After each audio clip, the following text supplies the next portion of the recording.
Hey everyone, welcome to another episode of 10 Minute Philosophy. Today I'll be talking about a recurring topic here on the channel, which is power, especially in relation to evolutionary and historical cycles within civilizations. Now, I'm going to be talking about the rise and fall of civilizations, which essentially is the rise in their power and the weakness, which leads to their eventual decay and fall. And we're going to be looking at some of the symptoms of power and weakness in the society, the necessity for power, not only for the survival of the state, but the survival of each individual's identity from the top to the bottom. And I'll be going into what identity really is. Now, obviously, I want to factor in as well something that I've been working on, which is my tiers of human value. And I have 4 tiers of human value, which are survival, pleasure, meaning, and then power. Now, power exists within all 4.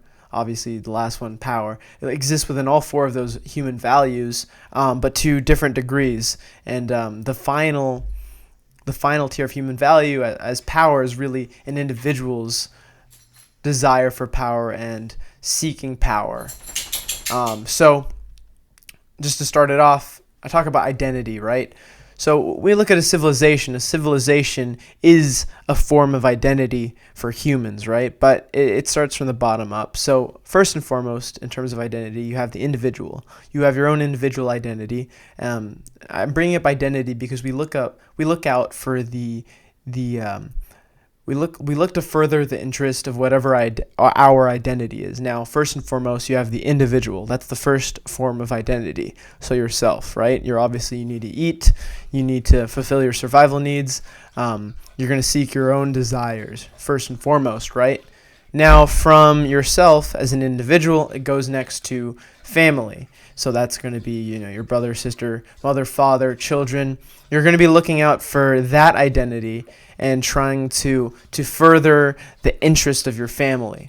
Now, from there, generally speaking, you go to a community, which could be a neighborhood, it could be a city, it could be a town. It's just a little bit wider out in terms of identity, in the sense that you have a collection of different families. For example, you're not as close to them as you are to your family, but there's still that sort of cohesive collective nature of the community.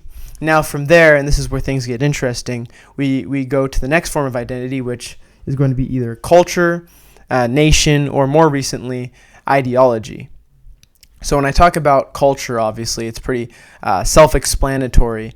Culture is essentially it develops within specific groups of people. It kind of dictates the customs of how individuals interact in the greater society. If you have strong culture, you often don't have as much of a need for laws, because culture itself dictates how people should act. It dictates what is right and what is wrong, whether that's influenced by religion, that's influenced by sort of local beliefs that have developed up over time, but culture, right? And essentially, at least in the early foundations of the nation state, culture was very tied into country. But I will delineate it now, because within countries, you have multicultural countries, such as the United States, so it becomes an identity of its own, like American identity. Now, obviously, like I said, cultural identity is very strong in the sense that you don't really need as many laws when you have strong cultural identity, because the culture dictates what right or wrong is. But then when you have multiple cultures with different definitions regarding morality, regarding right or wrong, then you need laws, because there's going to be disagreements between different cultures. So that's the next kind of identity within that specific tier. And then more recently, what I think is replacing culture and the nation state is ideology.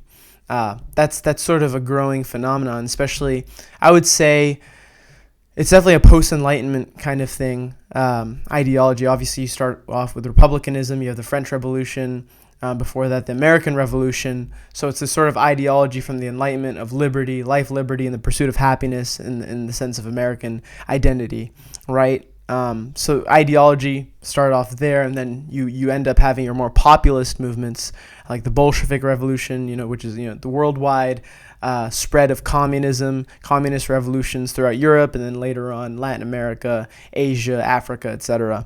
So that became a new form of identity, ideology. And today, I think it's especially strong. Now, when I say strong, I don't mean strong in the sense of unifying people, because I think ideology is one of the weakest means of unifying people, and I'll go into why. But in the sense that ideology, I think, is the utmost, the furthest, the highest form of identity right now. And the reason why I said it's weak in reality is that with culture you have foundations in, like I said, religion. You have foundations in these age-old traditions that have been passed down from generation to generation in these various localities, these various areas that have been homogenized with a specific set of ideas, like I said, influenced by religion, which influences traditions. If you go to, for example, Christmas has pagan roots. Many other countries that adopted Catholicism or other forms of Christianity have their own pagan influences on the holidays that they celebrate. You see this in Mexico. They have a lot of specific traditions that aren't inherently Christian, but they sort of tie into Christian holidays. Like I said, Christmas, All Saints Day, and All Saints Day, which is November 1st, kind of tied into Halloween. So you have all these various different holidays that mesh together. So religion and culture really tie in to each other, which is why I didn't mention religion as a specific identity.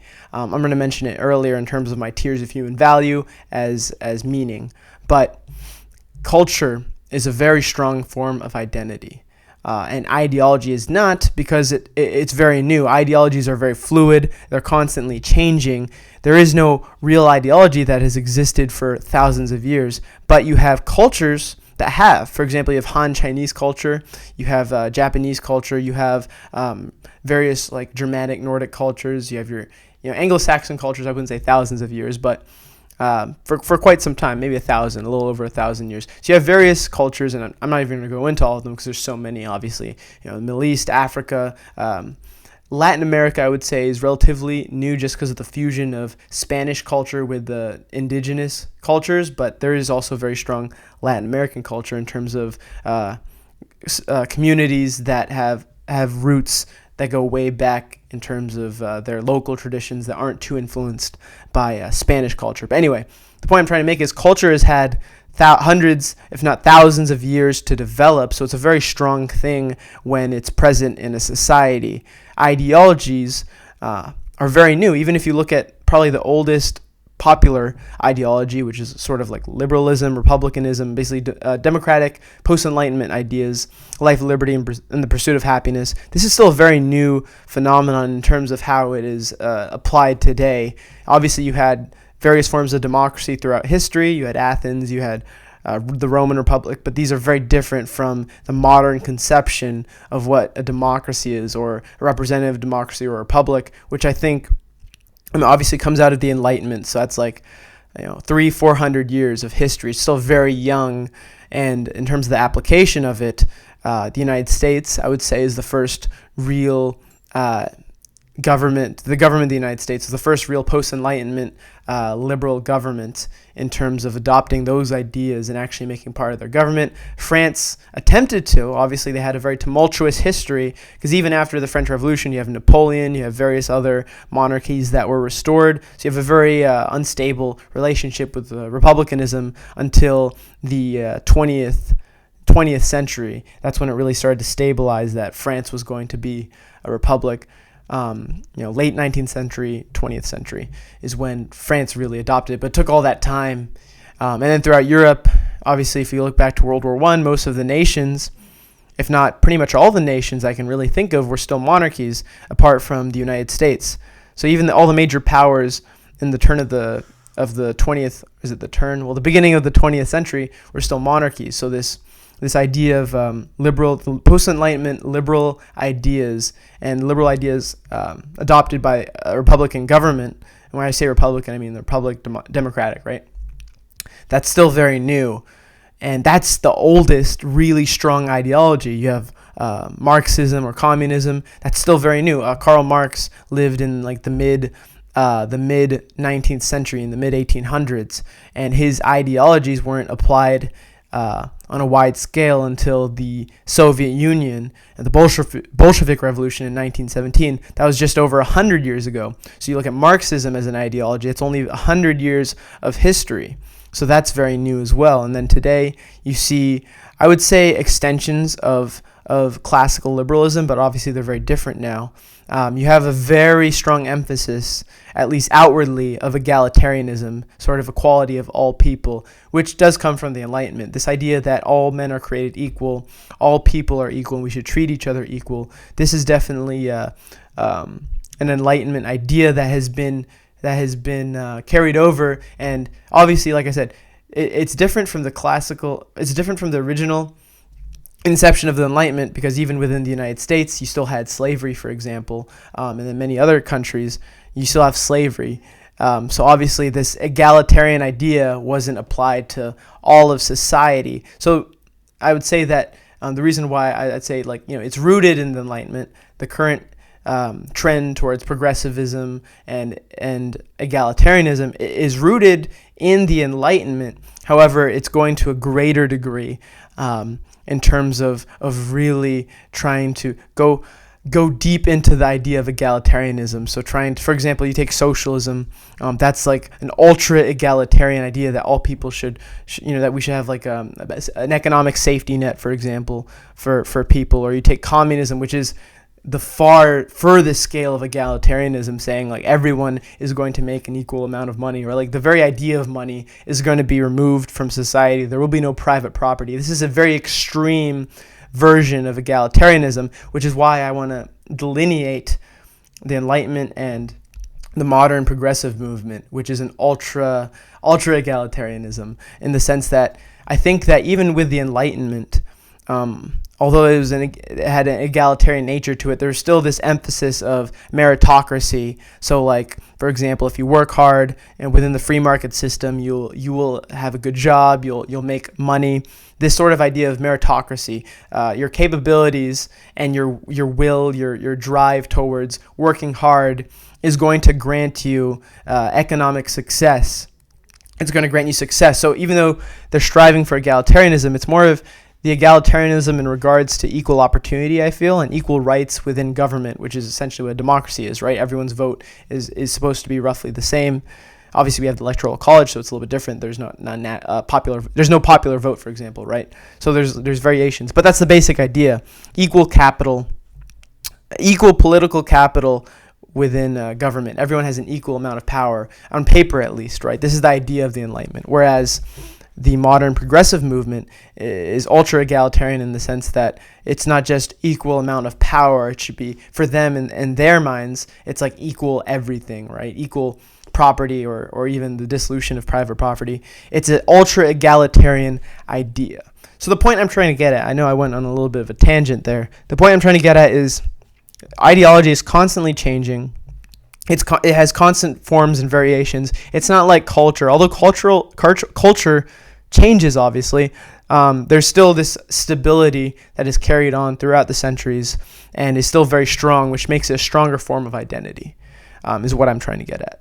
Now, moving forward, the next form of identity, I think, is humanity. And it's interesting because if you look at like the modern progressive movement, this sort of trend towards egalitarianism, it has a stronger emphasis on humans as a whole. It's the idea that all men are created equal. There's less delineation based on, for example, ethnicity, based on culture.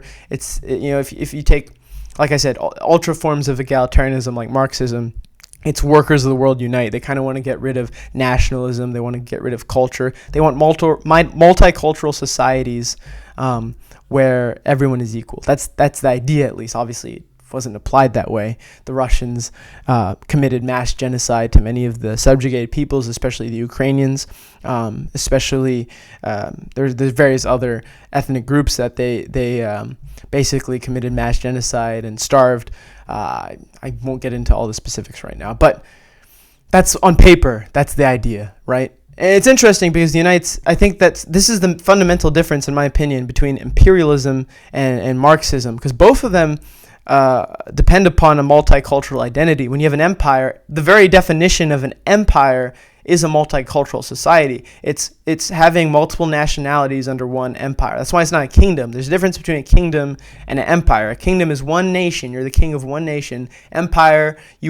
With an empire, you are the leader of multiple nationalities, multiple ethnic groups. So fundamentally, the very idea of an empire, in my opinion, is multicultural. So I wouldn't consider, you take like the German Empire that was formed by Otto von Bismarck, that became an empire only after they started to develop their colonies in Africa and a few in the Pacific. But if Germany was restricted, so you take like Nazi Germany, for example, at least before they started their military expansion, I would not call them an empire.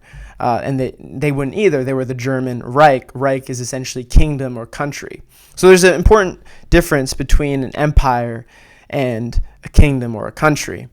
So both a Marxist state like the Soviet Union and a state like America are both multicultural, but in different ways. Despite the fact that America has been a democracy since its inception, it really functions very similar to an empire, especially in the 20th century onwards, as we literally did establish territories. The Philippines, for example, although it's a territory, it really functioned as a colony. So America functions as an empire. And the opposite side of that, you have the Soviet Union, which functions as a Marxist state, which is still multicultural, but the fundamental difference is economic policies. The United States is a free market capitalist system, or at least it has been for quite some time. There are some changes that are potentially on the way, but that's the idea of America. Free market capitalism. Whereas the Soviet Union, obviously being a Marxist state, they have communist, socialist economic policies. But they're both multicultural states that are seeking various forms of global expansion. In the Soviet Union, it's workers of the world unite, inciting revolutions throughout different countries in the world. In the United States, it's through sort of the carrot and stick method, trying to nation build, sometimes successful in the case of Japan and Korea, and sometimes very unsuccessful in the case of like Iraq or Afghanistan. But we have various instruments of expansion. That's a good word that we're going to get into, instruments of expansion, right? So I know I kind of deep dived into this, but just before I move on, the last form of identity is just life in general. And this one is not incredibly important right now, but I do think in general it is important, because it's the idea of, for example, you take philosophers like Heidegger, who very much was a critic of technological advancement. He was a critic of industrialization. You even have, and you could see this in the modern era, there are a lot of, like, and when I say environmentalist, I don't mean you're like tree hugger person, like, oh, save the earth, recycle. Like, that's all good and everything, right? Let's take care of the environment. But I'm talking about environmentalists who are actual intellectuals and understand why they are environmentalist. The people who actually philosophize about the connection between man and nature. Man has become very Faustian in the sense that we are dominating nature. Man is dominating nature for resources. Sometimes that is dominating other human beings and exploiting their labor for resources. We're very Faustian, and what I mean by that is we're benefiting off of the exploitation of nature. And a true environmentalist, and the kind that I respect more so than your tree hugger environmentalist, is the kind that philosophizes the idea that man has a responsibility as a guardian of nature. And if you look at the Christian doctrine, for example, there is this idea that God granted humans, for example, we have dominion over all animals and the environment. So God, this is the idea of the Bible, is God grants us all these things, and we are the masters of other animals. We're the masters of agriculture, etc. But we do so with a sort of a guardian outlook, or at least that's what God would want us to do, is look at it as we are guardians. Obviously, if you over exploit your resources, then oftentimes you'll run out of it. If you have a bad relationship with nature, you have like deforestation. You have, like, for example, if you use the same plot of land too often without practicing the proper like soil rotations, you're eventually going to to render the ground infertile. You're not going to be able to grow any crops on the ground. So there's this idea that we should be guardians of nature and not abuse nature. We shouldn't exploit it too much. We should be caretakers of the environment. And this philosophy, which I think is a major part of Heidegger's philosophy, is actually a very good thing. And if I were to consider myself an environmentalist, which I do, it's in the Heidegger Christian kind of way. I'm not saying those are two different things, Heidegger and Christian's point of view in terms of man and nature, but it is sort of similar. The idea that we should be caretakers of the world and not abuse our dominion over animals and over just, vegetation in general. That's life, I think. And that is important, but it's not as important right now in terms of what I really want to get into. But that is something to consider, right? And it does sort of relate to what I'll get into. But anyway, that was kind of a long-winded background for the greater conversation. Well, it's not a conversation, I'm just talking. The greater monologue that I'm about to embark on. So let's define power first and foremost. So the way I define power is control over the things that happen around you. Now, there are different ways which you can increase this power, and they all kind of relate to each other. First and foremost, you need control over yourself. And what I mean by that is you need a certain level of discipline. You need a certain level of being able to have control over your will so that you can exert your will and you can exert your labor in your energy in areas which are going to increase your power. So, for example, one of the ways you can control things around you is through monetary currency. By having more money or more goods, you're able to purchase more things that you either need or just want, or things that are actually going to increase your power. So if you're a politician, for example, if you have more money, you can buy more campaign ads, you can spend more time campaigning, hire the best, or not hire, rent the best arenas to have your speeches, etc. So having money is related to power. And there's various other ways how money buys you power, but I won't get into that right now. Power also can come from controlling other people.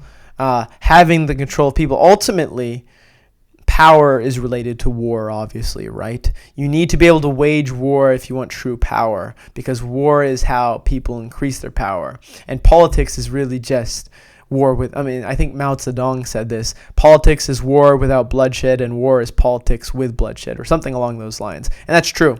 So those are the two avenues of increasing your power. Politics, which can go to like business deals, I would consider that an extension of politics. And then you have war itself.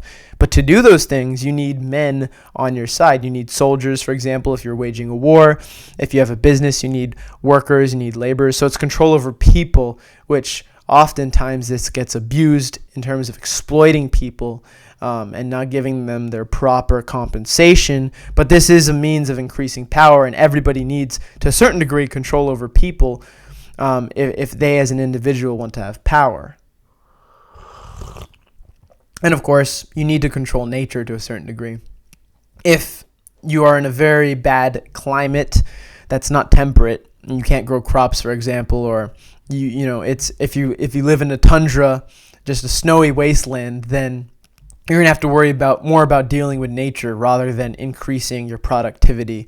If you have to spend most of your day chopping wood to light a fire, probably not going to have time to read. You're probably not going to have time to study, to improve. And this kind of goes into Carroll Quigley's idea that for a society to expand and innovate, they need a certain level of free time to be able to come up with these greater ideas. You need struggle, because struggle is what creates the problem that you need to solve, but then you also need time to solve the problem, which is why, and I'm going to get into this, certain levels of prosperity and solving a problem are detrimental to your expansion, detrimental to your civilization's growth.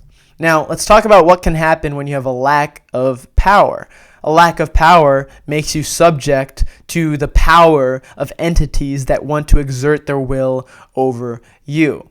So, for example, if you don't have control over yourself, if you don't have control over a certain number of people, or you're not part of a group in which you have a group of people defending their own interests, you don't have control over nature, then those powers, those entities from the power from those entities will be exerted on you. If you're not part of a group that collectively protects your interest, another group will come and invade you and take all your things, take your resources, maybe even your life.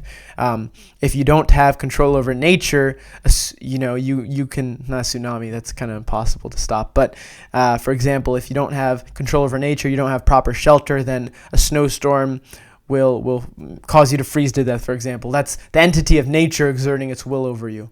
Man exerts their will over you through war or through economic means. If you're not a skilled enough individual and you can't manage people, then you have to work for a manager. And they are exerting their will over you because oftentimes someone who manages is going to be collecting a greater piece of the rewards of the labor. They're going to take a greater amount of compensation for labor than the actual laborers. The manager generally will have more. So you take war, for example, and I like to talk about exerting will over others. In war, you attack so that you can impose your will on the enemy, and you want to constantly be on the attack so that they're responding to you. So, for example, if you have, let's just say you have three fronts. You have a left flank, a center, and a right flank, and they have that. If they're on the defensive, what you can do, for example, is you can have your left flank distract, for example, their left and center flank, and then you could send your center flank and your right flank to attack that individual flank. So what I'm getting at is if you're on the attack, then you can have your weaker forces distract a greater part of their stronger forces, and then you can have a greater concentration of your forces attack one of their lines. So, for example, if you have three lines, you have one line distract two of their lines, and you have your two other lines attack the other one, and you have a numerical advantage. You want to be constantly attacking, imposing your will on the enemy in war, and this is something that Clausewitz talks about. MCDP War-fighting, so that's the Marine Corps manual for war-fighting. They all talk about this, imposing your will on the enemy. You want to exert your will on the enemy, and this relates to life as well. And civilizations, if you're not exerting your will over others, you will have someone else's will exerted on yourself. Now, we're talking about power, right? Humans crave power or empowerment because essentially we crave both meaning and control. So if we as individuals can't wield power, we want to be a part of a group that ensures our own power. It empowers us by giving us a certain level of control. So social contract theory, the essence of what a nation is or a state is, we're all sacrificing a little bit of our freedom to protect our greater freedom. We're all contributing to the state, and the state gives back in the form of protection or social goods. We all pay our taxes, for example, and hopefully they fix the roads and they fund the military, that sort of thing, right? So social contract, we will join a collective group to empower ourselves, even if we ourselves do not have the power. Now, I talk about my tiers of human value, and obviously we have survival, pleasure, meaning, and power. So I think I've briefly touched up about this in the past, but survival is a pretty simple concept. It's about fulfilling our basic necessities, which are essentially having enough food to eat, drinking water, having shelter, and then procreation. All of those basic survival needs, so like food, water, shelter, that's all so we have a better position. That's all to put us in a better position to procreate, to further our bloodline. So procreation is obviously having sex and having children, because that essentially is the most basic, true biological drive of humans is, and all animals or all living organisms in general, is to reproduce. Therefore, our survival is for the purpose of ensuring our procreation. Now, once all those basic survival needs are met, food is easy to come by, water, shelter is easy to come by, procreation is easy to come by, then people seek pleasure, which is the third tier of my human value. Pleasure is the overindulgence in basic necessities. Man's evolutionary drive is to seek food, to seek water, to have shelter, to have sex. So pleasure is the overindulgence in these basic necessities. So food, for example, people might overeat. You see a lot of people in the United States are obese, or they have really poor diets because they're overindulging in this basic necessity. The same applies. You take shelter, right? Shelter is really an extension of material things. So people crave the material things. They crave a better house, better car, nicer furniture. That relates to the sort of safety of having a strong shelter, but then it's an overindulgence and you have a house that's way bigger than you need, right? And then obviously procreation, sex in general is, so like you take promiscuity, so sex with multiple partners many times. This is an overindulgence in the human's basic drive to procreate, to reproduce. Therefore, I think that when we talk about moral degeneracy, for example, and societal decay, a lot of people approach it the wrong way, in my opinion. They approach it from the idea of like religious morality, for example, like God says to be monogamous, therefore you should be monogamous, and that's all true. I stand by that, but I think there's a greater way to explain it, especially since we're not, even though our foundations are as a Christian nation, we have a lot of different religions now, and I think it's important to try to appeal to a certain argument, have a certain argument that'll appeal to a wider group of people. And my argument is that, so while that's true, like for example, the Bible will say practice moderation. Temperance is one of the 7 cardinal virtues, right? So like most religions will talk about moderation. Most religions will, and at least having balance, at the very least having balance, right? Obviously Christianity, I think, goes to a great extent of trying to reject pleasures, but then you also have, for example, Greek paganism, Hellenic paganism. It was essentially the balance of pleasure and virtue, because you have the Dionysian side, which is pleasure, and you have the Apollonian side, which is virtue, and you need a balance of the two, and it sort of goes into balancing order and chaos, and then what I'm going to talk about, balancing human nature with sort of social progress. But essentially, my argument for why an overindulgence in pleasure and moral degeneracy is bad is because it leads to a weak society. If you don't have a balance between discipline and pleasure, or virtue and pleasure, then ultimately you're going to be less concerned with doing the difficult things which require a certain level of sacrifice, and countries or states that are willing to sacrifice for power will overtake you. So in the case of Rome, for example, as the society grew decadent and morally degenerate, less people wanted to be involved in military conquests, or they didn't want to be involved in the military. Therefore, they had less Roman soldiers to defend the frontiers. Less people grew comfortable. They grew comfortable with pleasure. They grew comfortable with prosperity. Therefore, they forgot the price that it took to pay for these things. So you take Nietzsche's last man, which I constantly will talk about because it's a very important concept. Nietzsche's last man is unconcerned with the things that really matter. Nietzsche's last man is concerned with pleasure. He's constantly in a state of desire. He doesn't care about what's going on politically because he's comfortable. All his needs are fulfilled. Which is why you need to seek suffering to a certain extent in life, and why societies that don't suffer enough will grow weak and morally decadent. And moral degeneracy and overindulgence in pleasure, societies that are incredibly promiscuous or party too much, are going to be less concerned with ensuring the survival of the state. Less of them are going to be involved with the military, for example. They're going to be less involved with contributing to the greater good of the state because all their needs are fulfilled. And they grow numb to pleasure, right? Which is going to bring me to my next tier of human value. So obviously, sometimes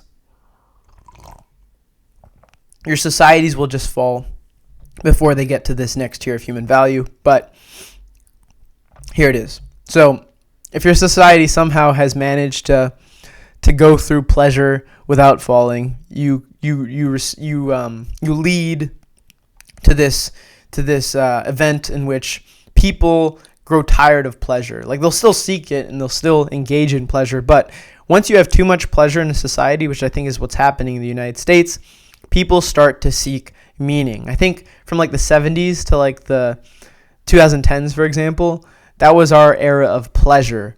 I think, like, you take the Vietnam War. I think the Vietnam War was the last time that we as a nation had all contributed in some way to a nationally uniting event. All walks of life, although it was mainly lower working class people, but essentially all walks of life generally had some sort of participation in the Vietnam War. Most people probably knew an individual who had died in the Vietnam War. So as Gimli, please be quiet. It was a hey, come here, hey, come here, quiet.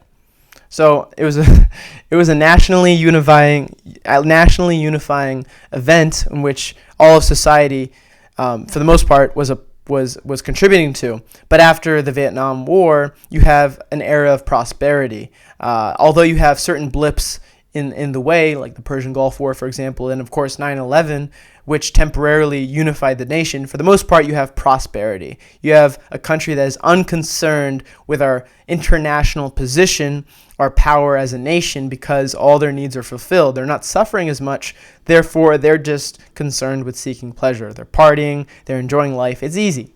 But when you have an overindulgence in pleasure and you have a lack of meaning in the basic activities of life, you start to seek meaning, which is my number 2 tier of human value. Once you become numb to pleasure, once you overindulge to the point that pleasure just doesn't feel good anymore, and this is true, your dopamine levels will kind of flatline once you overindulge in a specific pleasure. Like, you get a new car, and the car is great for the first week, but then afterwards you kind of just get used to it. And this relates to Schopenhauer's Will to Life, which I talk about a lot. Humans are constantly seeking more. We're never going to be satisfied with pleasure. We're constantly going to be seeking more because we become numb to pleasure. We grow used to it. Therefore, when you get to a certain point of being numb to pleasure, you start to seek meaning. Now, meaning can manifest itself in multiple ways. You seek fulfillment in life. You seek greater meaning because, like I said, once pleasure isn't the same, then you'll seek a greater meaning to your life. So this is religion, for example. Now, religion, I think, exists all throughout most of the tiers of human value, but in terms of the relationship I'm going to talk about now, religion grants meaning to humans. For example, it gives humans a reason not to overindulge in pleasure. If you look at Christianity, it has a great emphasis on suffering, has a great emphasis on rejecting mortal pleasures. So that's like greater meaning in life. If you reject pleasures on earth, you're going to receive eternal life in heaven, your eternal reward. And this idea of suffering is a common recurring theme, not just in the Judeo-Christian religions, but also in Buddhism. I think to a certain degree, Buddhism. I don't have a bunch of other examples right now, because if you think about the big religions, there are Judeo-Christian religions and Buddhism and then Hinduism. So I think Hinduism to an extent talks, a lot of the viewers on the channel have recommended the Bhagavad Gita to me, and I still have to read that, but I think that goes into it as well. But Hinduism and Buddhism also obviously are very closely related, as Siddhartha or Buddha was a Hindu himself, to my understanding. So there's a lot of similarities there. But anyway, the point I'm trying to get at is most religions have the concept of suffering, and in suffering you will receive eternal reward. Now, obviously, Nietzsche considers this what you might call slave morality. So if you look at Judeo-Christian religions, the Hebrew people, and I think I mentioned this before in one of my videos, oftentimes were either enslaved by another people. For example, by the Hebrew people were enslaved by the Egyptians, they were enslaved by the Babylonians, or they were subject to another empire. So for example, the Roman Empire. The Israeli state that we see today did not exist for a long time. And even when you did have like the Kingdom of Jerusalem, it was a Christian state. So the Hebrew people, which is now the Jewish people, until recently have not had a state. Therefore, Nietzsche would say that their religion developed in a way to justify their suffering so that they can deal with their incredibly difficult situation. So slave morality is the morality of a slave who needs to justify his suffering and add meaning to his suffering, so he's just not meaninglessly suffering. So that religion would be one form of meaning. Now today, as Nietzsche says, God is dead and we have killed him. A lot of people are seeking political ideology or social movements, popular movements, to replace religion. People are less religious than they were in the past, so they're trying to find the foundations of their morality within ideology. Now, many ideologies today, at least a lot of the popular ones, are influenced by the Enlightenment. And the Enlightenment really is just an extension of Christianity when you think about it. It's just kind of interpreted in a different way, with more of an emphasis on rationalism and like the pursuit of knowledge. So in a scientific sense, it's very different from Christianity. But in the sense of, because Christianity in its essence, even if it didn't manifest itself this way, is supposed to be an egalitarian concept, the idea that God created all men equal regardless of race or whatever, right? God created all men equal. And this carries over in the Enlightenment and liberalism, because this egalitarian idea is carried forward. So even though Marx called religion the opiate of the masses, he's kind of an idiot. No, he's not actually an idiot. I'm sure he was very smart, but he's an idiot in the sense that Marx is really just developing a further expansion of Christianity, because Christianity this is where the idea of egalitarianism comes from. It comes from Christianity, Judeo-Christian religions, the idea of egalitarianism. So if you think about it, Marx is really just the ultimate hardcore egalitarian, to the point that you're sort of committing injustices to justify egalitarianism. So it's all rooted in Christianity, and Nietzsche talks about this. He sees democracy as the next form of Christianity.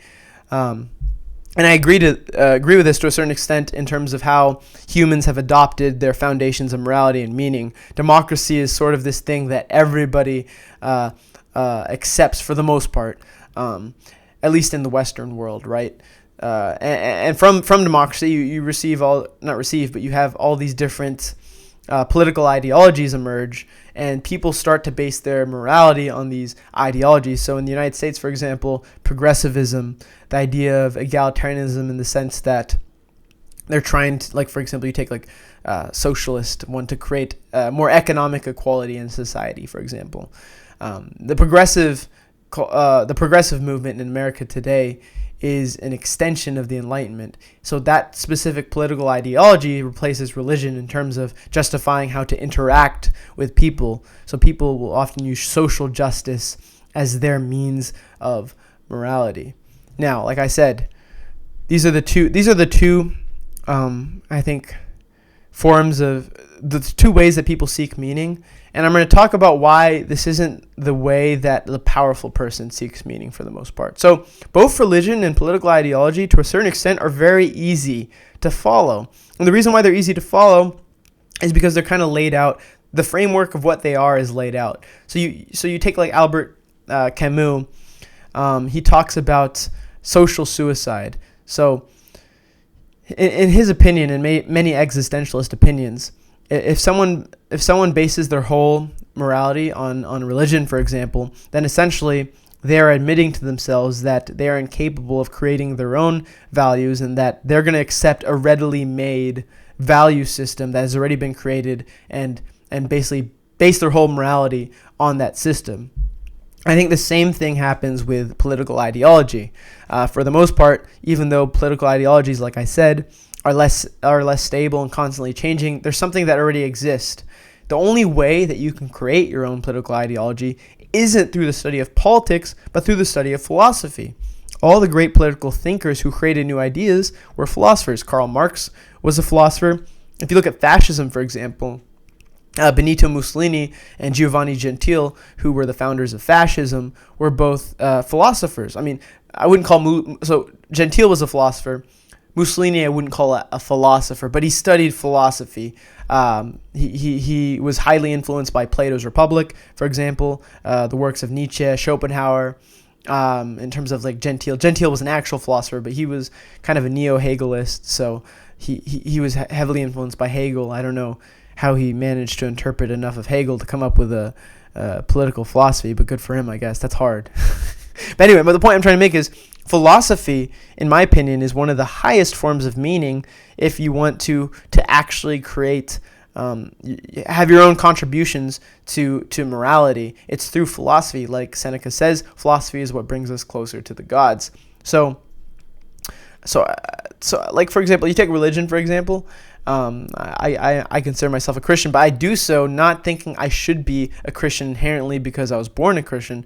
I've chosen to be a Christian with the knowledge that I could choose to be any religion I want to, and I also study philosophy. I mean, the most extensively I study philosophy so that I can figure out my own way in terms of value systems, because you take religious doctrine, it still can be interpreted in a variety of different ways. So I think it's important to study philosophy if you want to actually have a very strong foundation for what you believe in. I think you need to branch out to philosophy. And that's why I have an issue, for example. So you take religion, I think because it is rooted in culture and tradition, that it is a good thing despite its flaws. But political ideology as a foundation for morality, I think is a very bad thing. And the reason why being that it is not rooted in culture, it is not rooted in tradition, it is something very new, unstable, and there's a lack of identity with political ideology. People that identify themselves on political ideology don't really have a strong grasp of who or what they are. I think culture is a very important thing.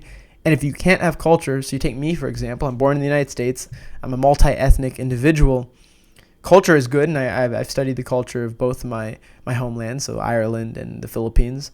So I'm Irish for the most part, a couple other European ethnicities, and I'm half Filipino. So obviously I study the culture of those two different things, but I have no predominantly one culture that dictates how I interact. So I think philosophy is a better thing to replace culture, and not replace culture, but to supplement your lack of strong cultural identity, supplement your lack of strong religious identity. I think philosophy is a very good way, and it's much better than political ideology, because philosophy, although it's fluid like political ideology, it's really looking at the foundations of what make up political ideology. Therefore, you don't jump to conclusions. You really have to think, and it's harder. It's harder to justify what you believe in, which is actually a good thing. You should be skeptical to a certain degree, and it should be difficult to justify what you believe in. You should have to work hard to justify it. With political ideology, especially since most of them are very new, you talk to your average American college student, they don't know why they believe in what they believe in. So one of my criticisms of the progressive movement is they don't really know why they're egalitarian. You know, they don't understand the Enlightenment.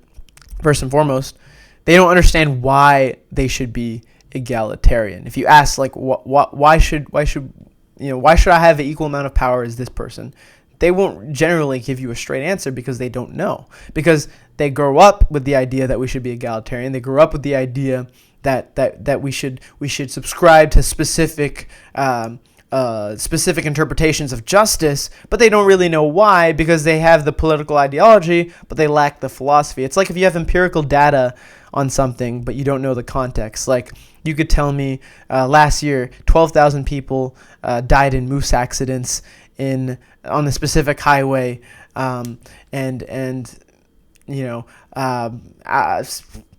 10,000 of those people were men. Oh, well, then men must be more likely to hit moose, for example. But then, like, okay, well, of those 10,000 men, 9,000 of them were truck drivers, and for whatever reason, truck drivers hit moose more often because they can't spin out of the way or something. Now, this is a completely made-up thing. I'm just trying to give you an idea of the difference between raw empirical data and context. So the raw empirical data is 10,000 out of the 12,000 people who hit moose were men. But then the context is, well, they were truck drivers and trucks can't swerve out of the way. So that's like the relationship between philosophy and political ideology. To truly understand something, the context, and to have greater perception, you need to understand the foundations of what build up a belief system. So philosophy can also help you with your understanding of religion, and it certainly helps you with your understanding of political ideology. So this is why I think political ideology, and especially the ones today, like you take progressivism, all these different social movements are weak as a form of identity, because most of the people that subscribe to them don't really know why. And you have the same thing with religion. A lot of people don't know why they're religious, but at the very least, religion is rooted in tradition, it's rooted in culture. Therefore, the identity of religion itself, since it's been around for such a long time, it's much stronger. And this is why I think religion's still a more ideal form of identity than political ideology. Now, the last tier of human value is power, right? So power, when I'm talking in this form, obviously power is necessary to a certain degree, especially in survival. You need power. You need control over yourself, potentially other men, or nature to be able to survive. But when I talk about power as the highest form of meaning, I talk about it in the sense of individual power, which doesn't just mean power in the sense of, oh, I'm the CEO of a company, or I am a world leader, I'm a politician. I think the power that I'm talking about is art as the highest form of power, creation as the highest form of power, really influencing the world and contributing something new. I think that's the highest form of power. Creation is power, in my opinion, and art is the highest form of power. But art isn't just music. It isn't just paintings. I think philosophy is art. Writing is art. Political ideology, if done well and if backed up with philosophy, is art. Religion, if someone were to come up with a new interpretation of religion, although they would be called heretical, that's still art. And art is the highest form of power. And what art is, in my opinion, is something that exudes power but doesn't take from the person who's beholding that power. So I use the example of the sunset versus alcohol. The sunset rises and sets, and you spend 4 minutes of your day watching the sunrise and the sunset, and it's beautiful. And you watch this marvel of God's creation, right? It's beautiful. Seeing this ball of light which grants us life, it's beautiful. But it doesn't take anything from you. You choose to give that time to the sun. Like you have not watched every sunset and sunrise in your entire life. You haven't. Don't play around, right? So you choose once in a while to look at the sunset. You choose once in a while to look at the sunrise. But it doesn't take anything from you. You willingly give your time to watch the sunrise and sunset, and that's what art is, in my opinion. Now, the bad forms of power, which I'm not talking about when I talk about power as the highest form of meaning, are the ones that require something from the person who beholds the power. So alcohol, for example. Alcohol is an addiction.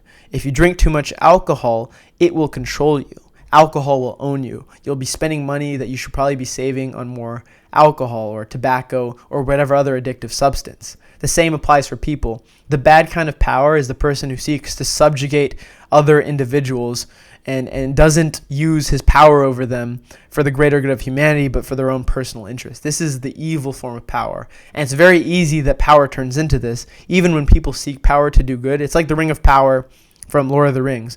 A lot of people within the Lord of the Rings try to get the ring so that they can do good. Boromir wants to get the ring and use it to defeat Mordor, to help Gondor succeed.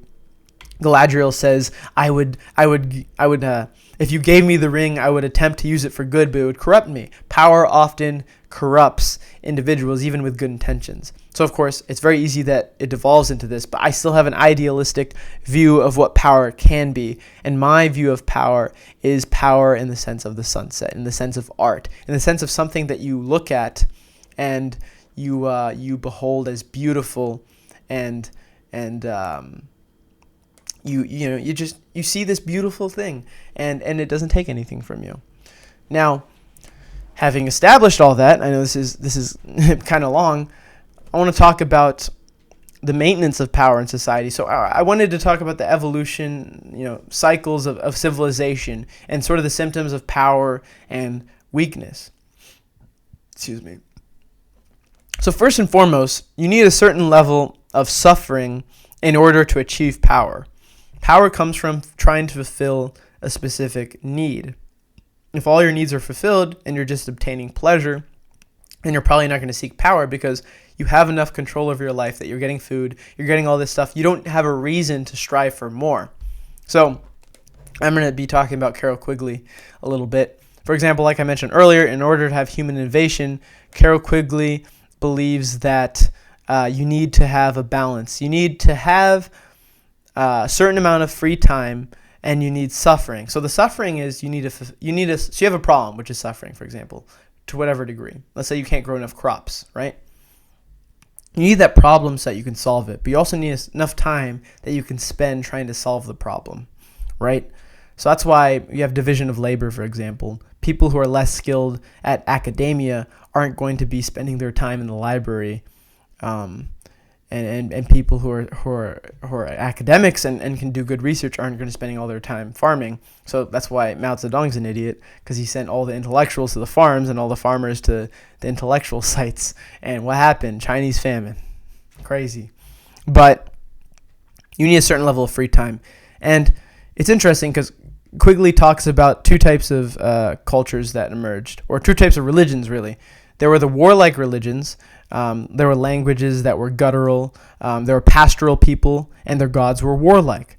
And the reason why is because if you live in so pastoral is like they hunted, they raised like goats and other herd animals, but they were constantly moving. They were nomadic. A lot of them lived on the steppes. They didn't have the ability to farm, or at least not the ability to farm enough that they could stay in one place, or that they could farm enough to sustain a large population. And then you have your more peaceful gods, and your peaceful gods are usually fertility gods. These societies have soft languages. They sound nice.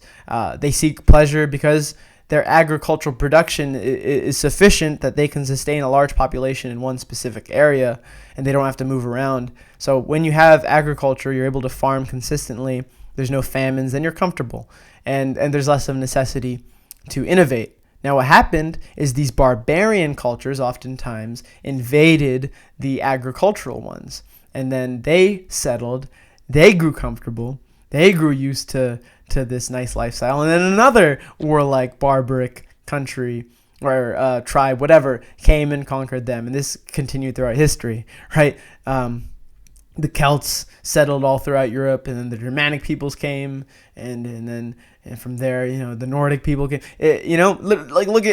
Look at Britain. You had lots of, I don't even know who the original people in Britain were, but you have the Britain people themselves who were there before the Celts, and the Celts came and invaded Britain, and then from the Celts, the Anglo-Saxons, which were Germanic peoples, came and invaded, and then from there, the Nordic people from Scandinavia invaded.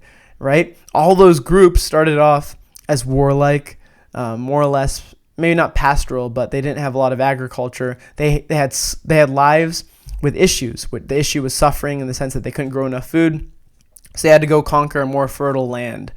So it's a cycle, and I'm going to be talking about this historical trend, this cycle, later on. But it's essentially this idea that people who, more peripheral states that are suffering, that aren't as prosperous, eventually overtake the states that are prosperous, because through prosperity, you generally grow weaker, you grow more content, and there becomes less of a need for innovation. I'm also going to be talking about some of the ways that you can actually try to solve this issue. It's not perfect, but there are a few examples throughout history of societies and cultures that were somewhat able to balance the idea of pleasure and duty. Now, it essentially goes to balancing chaos and order, the Dionysian side and the Apollonian side. And Greece is actually one of my examples of a society that were for a long time able to balance the two. They're able to balance prosperity with innovation and certain level of suffering, right? So let's see. I have a few notes here of what I want to go into. So essentially, and I'm going to talk about Rome and the United States really quick. We talk about the fall of Rome and then the potential fall of the United States. Once you grow prosperous, like I said, once you grow comfortable, you seek pleasure, you become numb to pleasure. You don't since you're not suffering as much, you have less of a need to innovate. You have less of a need for human innovation.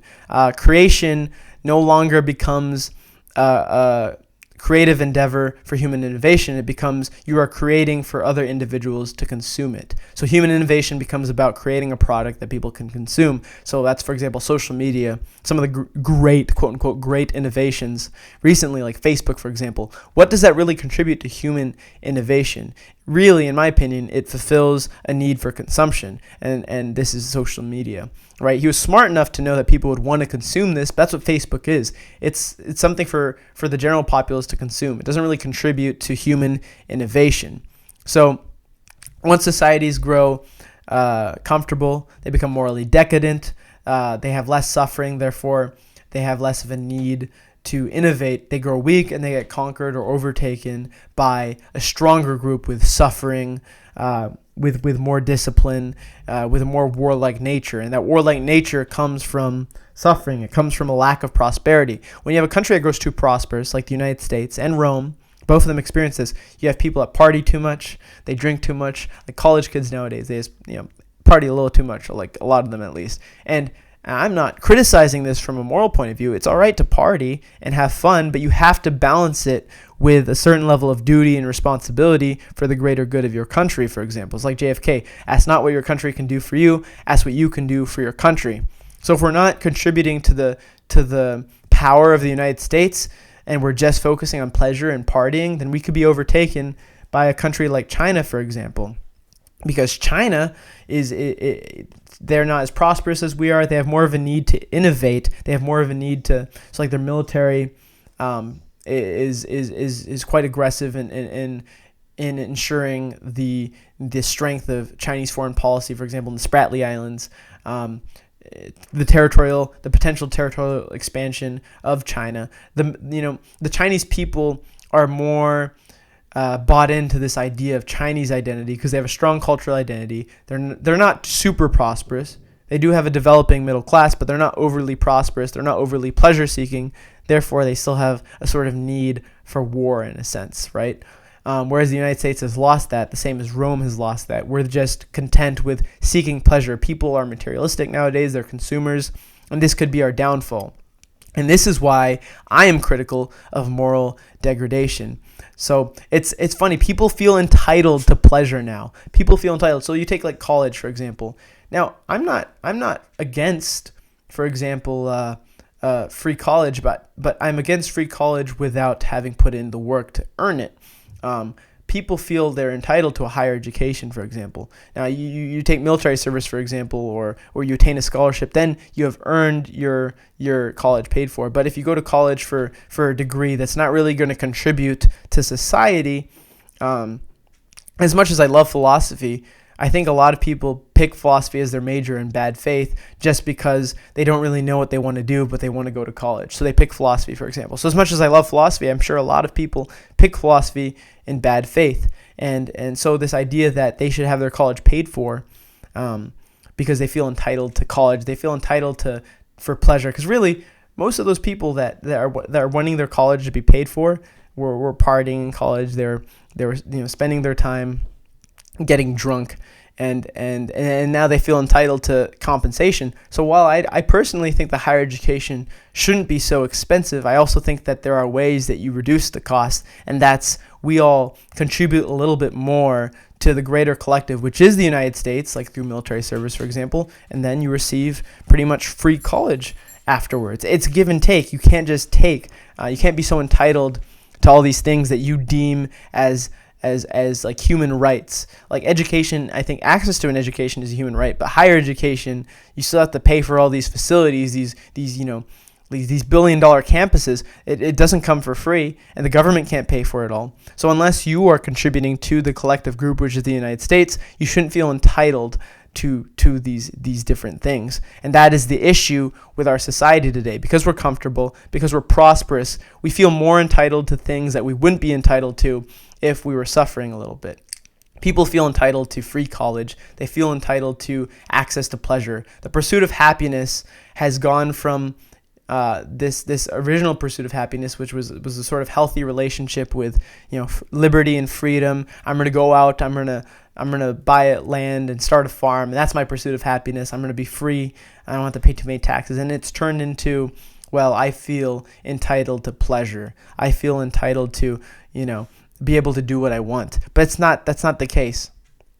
Or in terms of what should be done. Because ultimately, if you can't ensure the survival of your state, then nothing else matters. That's the first and foremost responsibility. If we are, for example, and it's probably not going to happen because of our geographic position, but if we were conquered by another country, then it wouldn't matter how many happy people we have. I personally don't believe that pleasure leads to real happiness, but let's just pretend that it does. Even if that were true, and everyone in this country were happy, it wouldn't matter if we got conquered by another country, because then we wouldn't have our freedom anymore. So it's a give and take. You need to contribute to the greater collective. You need a certain amount of power in your collective, which empowers you. Your freedoms come from the collective. It's like Hegel, and I could be totally wrong with Hegel. I don't know how the hell people interpret him.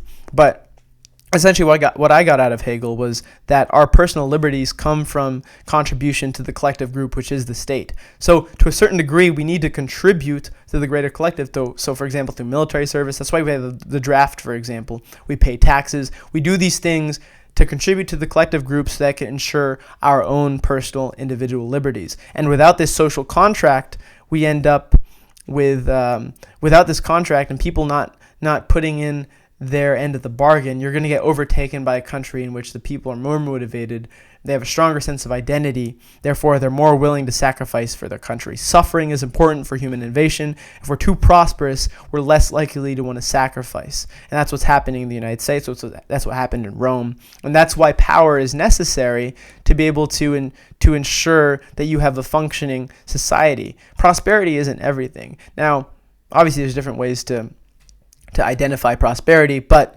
if we talk about prosperity as like comfort and enjoyment, it doesn't matter how comfortable, how much pleasure you have if you get conquered or overtaken by another force, because then you lose all that access to those things. So it's okay to have pleasure, but you need to balance it. So the Greeks did a very good job of this early on. Like you take Athens, for example. They were a martial culture. The Greek culture was a martial culture. Pretty much everyone, you have the citizen militia, essentially, which were the hoplites. They weren't professional soldiers. They would fight when they had to, but everyone had a certain level of military training. So everybody was prepared to contribute to each city-state, but they also had pleasure. The Athenians, they partied. They had fun. They had their big parties with wine and whatnot, and they contributed to art. They had creativity. They had a good balance of pleasure and also contribution to the state through warfare, which is essentially survival of the state is warfare. You take the art of war. I can't quote the exact thing, but essentially he says that the art of war ensures the survival of the state. And that's like the main thing. If your state does not survive, it doesn't matter how happy your people are. Therefore, we need a certain level of power in our collective authority, which is the country, because if our country loses power, then we lose power because we are empowered by our contribution to our country. So if we're not contributing, our country is going to be weaker. Therefore, we essentially are going to be weaker. And because we are morally degenerate as a society, our country is weaker because of it. That is the negative impact with it, right? Now, there's some other stuff that I was going to get into, but it's already been a long time. And like I always like to go back to power. So I'm just going to, I'll go back to this a little bit later on. I'm going to be talking about violence, and later on I want to talk about balancing human nature with social progress, and why obviously you can't completely give in to human nature because that's what pleasure is, but then you also have to identify that we need to stay in touch with our very basic human drive. So you take violence, for example. If you don't, all humans are going to be, especially men, are going to be violent to a certain degree, and if you don't have a good avenue for getting rid of that aggression, that violent aggression, like sports or martial arts, then you're going to bottle it up, and then you're going to see, like, for example, like mass shootings, for example. I think that's because people don't have a healthy relationship with violence. A healthy relationship with violence comes from playing sports, working out, being physical, getting rid of that aggressive energy. And if we as a society are unhealthy and we don't encourage sports, we don't encourage martial arts, or being healthy, then people are going to have massive orgies of violence because of all that pent-up aggression. This is something I was going to talk about relating to power. What else am I going to talk about later on? Yeah, balancing human nature with progress. I want to talk more about balancing chaos and order, the Apollonian, Dionysian side, and the relation of this to the state. Go back to the pleasure-seeking society we have now, how they're materialist and consumers. I also want to talk about keeping society free enough to be able to pursue pleasure, but disciplined and structured enough to maintain the state's power to defend against other states. Because I'm not saying that you shouldn't party at all, that you shouldn't enjoy yourself at all. It's not what I'm saying, but I'm saying that you need to balance it with duty and discipline. If you're not powerful, you have no right to pleasure. I'm just going to say that straight up because people don't realize this, and it pisses me off. And I usually don't try to get emotional here, but it's important to realize if you don't have a certain level of power, you are not entitled to pleasure, because your right to pleasure comes from the power of obtaining the means obtaining the means of obtaining the pleasure.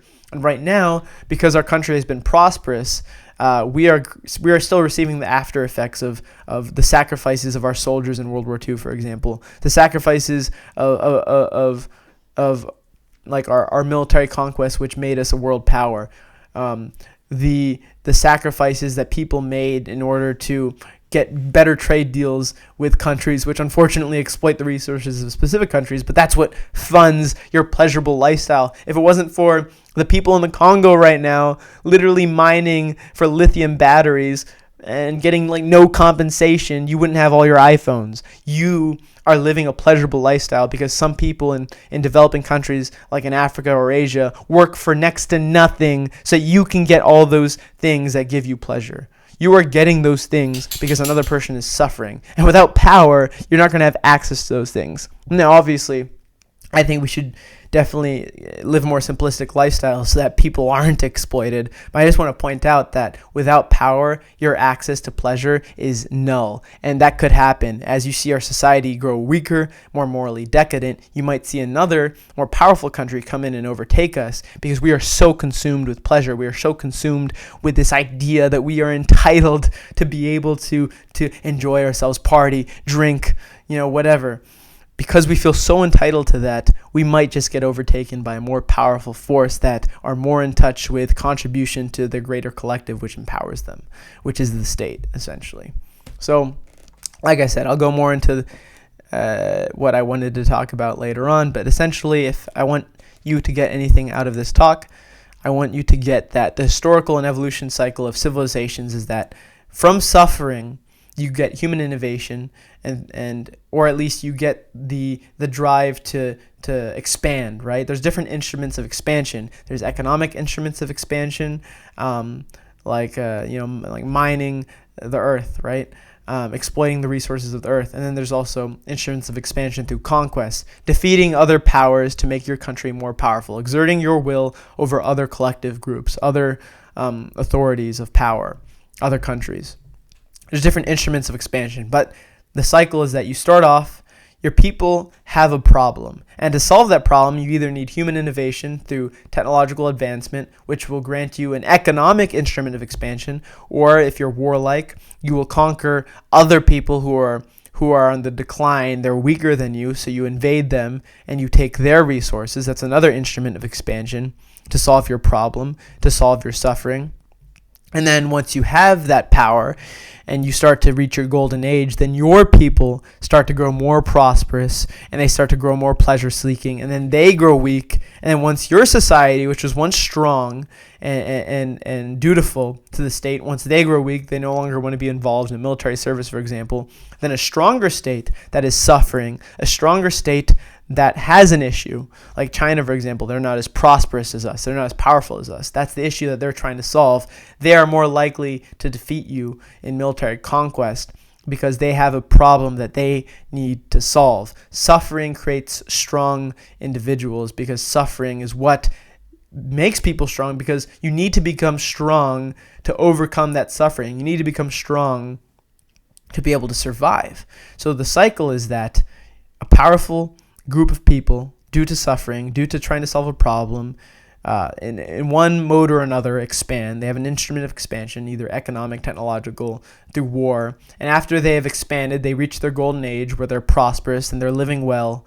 And then as they grow weaker, as they grow morally decadent and comfortable, another state, which also has the same issue, they were suffering, they had a problem they needed to fix, come and overtake you, whether that's economically or militarily. So like China, the war between the U.S. and China could become an economic war. And we could still win, but we'll only win as long as we start to recognize our duty to the American state, to the American country. And our duty, it can manifest itself in various ways. Military service, or just being an exceptional individual. If you're in college right now, I'm not trying to shit on you, but you need to work fucking hard so that our country has a chance to maintain itself as a world power. If you want to keep partying, you need to put in the work. So that's essentially what I want you to get out of this. And like I said, I'll talk more about the balance between order and chaos, the Dionysian, the Apollonian side in a later video. But power is essential. if you want to be able to enjoy your life. Power comes from, like I said, either an individual's power or empowerment in terms of your contribution to a collective group. Essentially is going to be how you have you are empowered by your state, which protects your liberties.